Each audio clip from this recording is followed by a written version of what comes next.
இவருக்கு ஆல்ரெடி கல்யாணம் ஆகி ஸ்ருதிங்கிற மனைவியும் 2 குழந்தைகளும் இருக்குது. அந்த ஸ்ருதிங்கிறவங்க வந்து ஒரு அட்வொகேட். இப்படி ஸ்மூத்தாக போயிட்டுருக்க பிறகு தான் இவரை பற்றி நிறையா தகவல்கள், கிசுகிசுக்கள், பெண்களோட இணைத்து அப்படி இப்படி நிறையா வந்துக்கிட்டே இருந்துச்சு தகவல். அப்பப்போ அந்த ஒரு டிசைனர், ஒரு மாடலிங் கோஆர்டினேட்டராக இருக்கக்கூடிய ஜாய் கிறிஸ்டல்டா அப்படிங்கிறவங்க வந்து ஒரு ஒரு இப்போ கொஞ்ச நாளைக்கு முன்னாடி ஒரு போஸ்ட் போட்டாங்க. ரங்கராஜை பற்றி, மாதவட்டி ரங்கராஜை பற்றி ஒரு போஸ்ட் போட்டாங்க.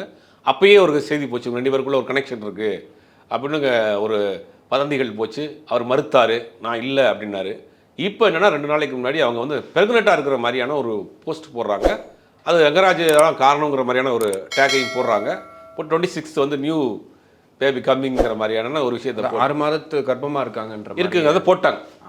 அதுக்கு அவர் அதுக்கு பிறகு ஒரு அவங்க 2 பேரும் மாலையும் கழுத்துமா இருக்கக்கூடிய ஒரு ஃபோட்டோவும் போட்டிருக்கிறாங்க. இப்போ 2 நாள் ஆச்சு. இதற்கு ரங்கராஜ் தரப்புலேருந்து எந்த மறுப்பும் இல்லை. அது வந்து ஃபேக்கு, சினிமாவுக்கு எடுத்தாங்க, ஷூட்டிங் எடுத்தான்னு சொல்லி சமாளிப்பாங்கல்ல, அது மாதிரி இது வரைக்கும் எந்த மறுப்பு சார் பிஆர் பிரெக்னென்ட்னே போட்டாங்க. அது நான் இல்லை, அவர் படத்துக்காக பண்ணதுக்காக அப்படின்னு கூட சொல்கிறதுக்கு வாய்ப்பு இருக்குது. ஆனால் இது வரைக்கும் மறுப்பதற்கு இல்லை. இதுதான் நடந்திருக்கு சம்பவம். இது நம்ம விசாரிக்கிறப்ப நிறையா தகவல்கள் சொல்கிறாங்க.